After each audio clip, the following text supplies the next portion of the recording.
Hi, Steve Cooper, Rank Success, another short video in a series of videos to support officers in UK police forces who aspire to Sergeant, Inspector and Chief Inspector ranks. And this video I've called Interview Intelligence.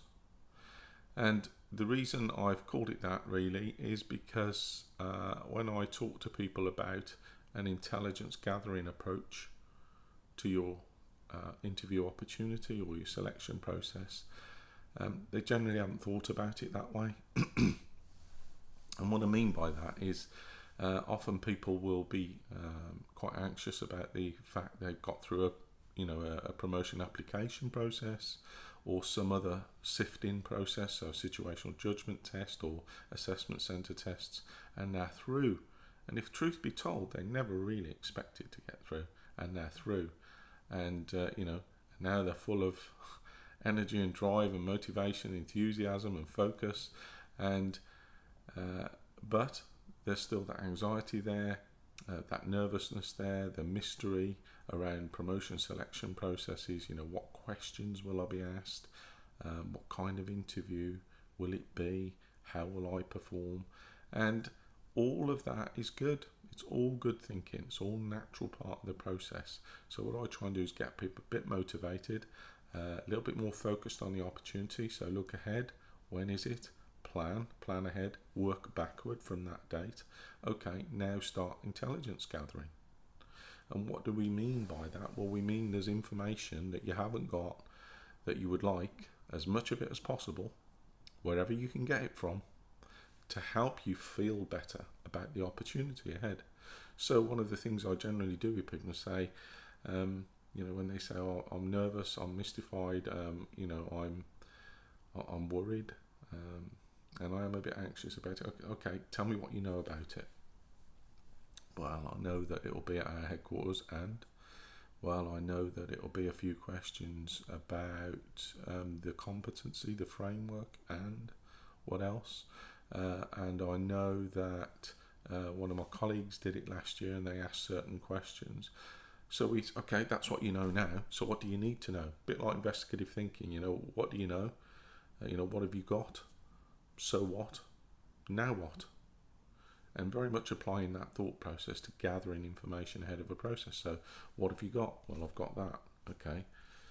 So what? Now what? Let's go and get some more information. So if we look at often a problem or a challenge is a big challenge, so it's often helpful to break it down into bite-sized chunks or smaller elements or components. So very much, the old, how do you eat an elephant? Well, try and eat it one bite at a time. So using that intelligence approach, you can say, okay, well, where can I go for some extra information? Okay, first and foremost, I do digital toolkits. I do free videos like this. I do free podcasts. So hours and hours of free information for free. There you go. There's the first part of your intelligence gathering. So you've got that if you choose to do it. There's a 4-hour video masterclass with me talking about all things promotion, and you will get a massive intelligence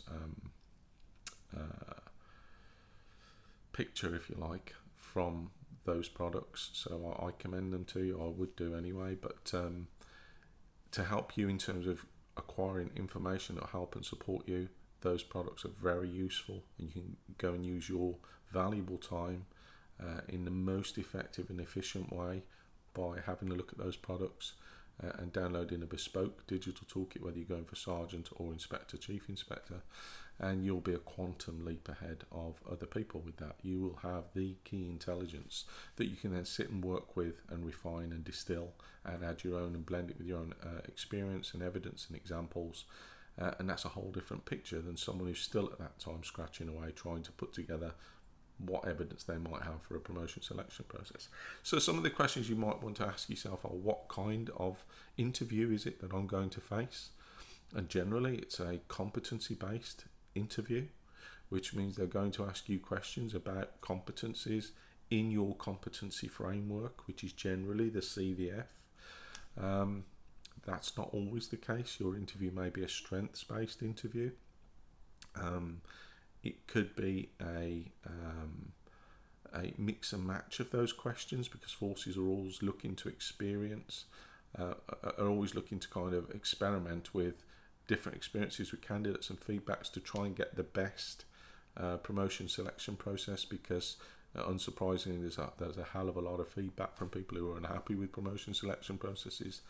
And I've done a blog about that called the Postcode Lottery of selection processes across the UK, across different forces.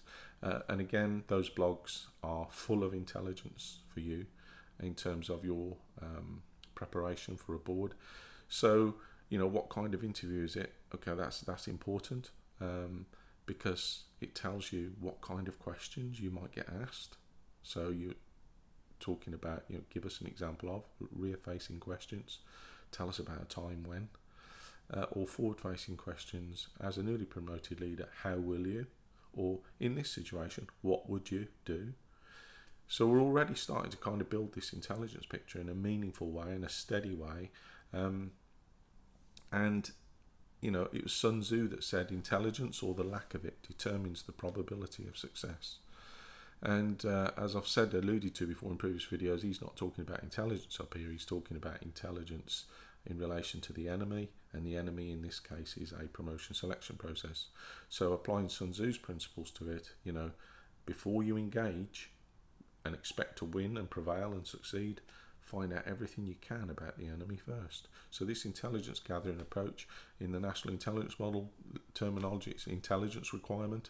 What is the intelligence requirement that you need to set now for yourself to get out there and get some meaningful information and bring it back? What information, what intelligence have you got about your own examples or experiences that you can use to help support yourself in the interview? And it's a really important phase, if you like, because it's your 5x5x5, if you like. It's your first cut risk assessment by looking at what you've got.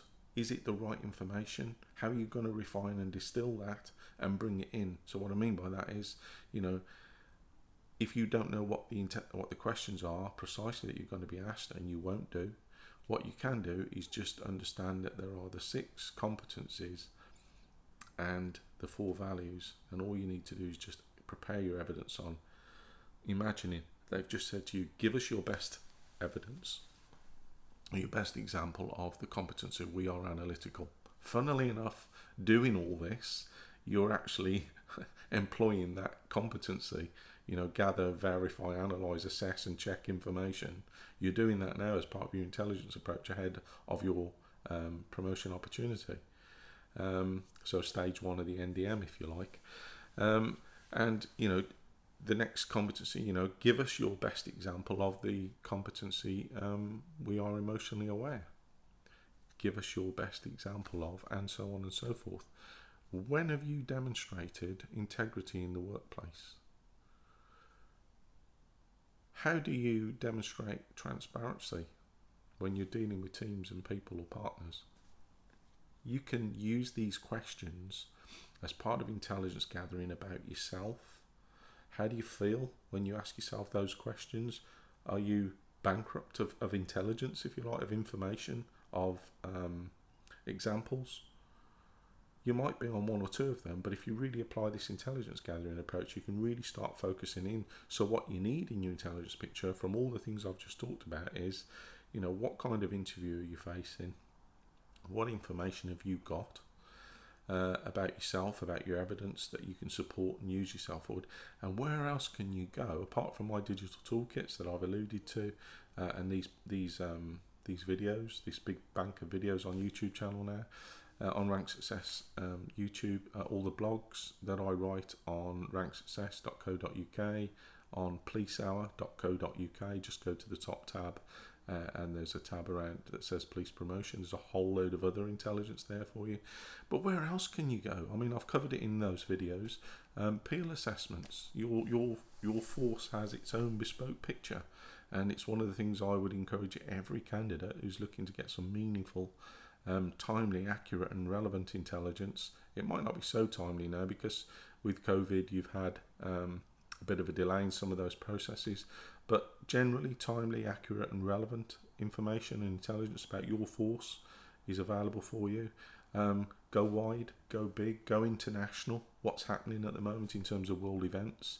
What information is relevant to you in the role that you're going for that might affect the force, the strategic aims of the force, the UK threat assessment. There's lots and lots of the Police Foundation. If you go on the Police Foundation, look, they're doing lots of really helpful articles around policing at the moment. So, I try and keep these videos, I could go on forever, but I try and keep these videos quite short, 10-15 minutes at the most, otherwise they take an age to load up, and your time's valuable, so I want to try and be as succinct as I can. So hopefully this concept of a crystal ball, if you like, you've got one now. Imagine you've got your crystal ball. What information, what intelligence do you need? What supporting information do you need to support yourself as an aspiring promotion candidate? Because you have the time now to do it. Now is important, and making that commitment to yourself now is really, really important, because ultimately, having sat and studied hard for your exam to get qualified, hopefully you want to convert that into promotion success, and intelligence is going to be a big way of doing it. So, gathering that intelligence and that information is a great start. You can do it around your other commitments. You don't have to do it all in one bespoke block, but if you do want to do it all in one bespoke block, then I've already written all the information you need in my digital toolkits and in my blogs, so have a look at those, go there first and acquire your information, and then use that to build a solid base upon which to convert your leadership aspirations into promotion success. Okay, that's another short video then. I'm on 12 minutes 5 seconds so far. I wish you all the best, and wherever you are on your promotion journey, just start that intelligence gathering process now, and I'll be back with another video shortly. Thank you, stay safe.